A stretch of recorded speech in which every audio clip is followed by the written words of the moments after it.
Join me as I dive into the challenges that almost made me walk away from my marriage.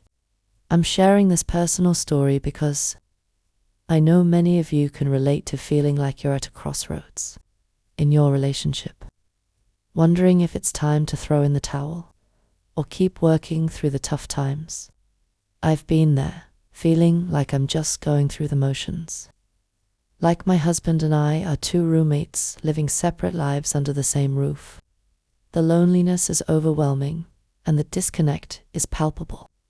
You start to wonder if this is all there is, and if this is what marriage is supposed to be like. Feeling like you're not being seen or heard by your partner can be devastating.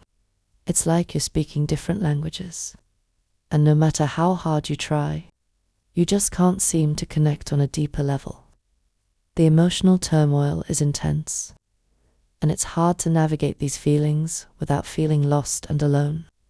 You start to question everything, from the validity of your relationship to your own self-worth. Your mind starts racing with thoughts of what could have been, what should have been, and what's to come, leaving you feeling anxious and uncertain about the future. I remember the specific events that led me to feel this way: the lack of communication, the unresolved issues, the feeling of being ignored. We'd have these amazing conversations, but then nothing would change, and I'd be left feeling frustrated and unheard. There were times when I felt like I was shouldering all the responsibilities, like I was the only one trying to make the relationship work. It was exhausting, and I started to feel resentful. The resentment turned into anger, and the anger turned into sadness. I felt like I was losing myself in the process, like I was disappearing into this sea of emotions.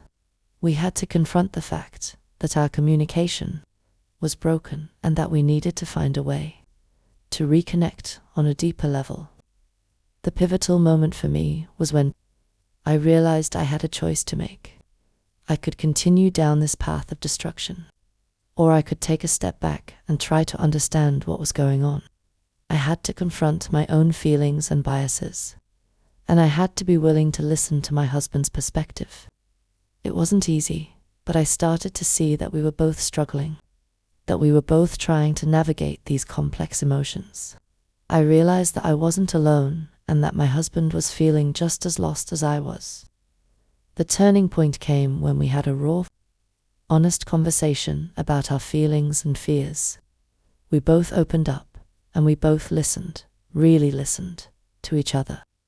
My journey from contemplating leaving to finding solutions has been a long and winding road, but it's taught me the importance of communication and understanding in a marriage. It's not always easy, but it's worth it. If you've ever found yourself in a similar situation, I want to hear from you. Share your story with me in the comments below.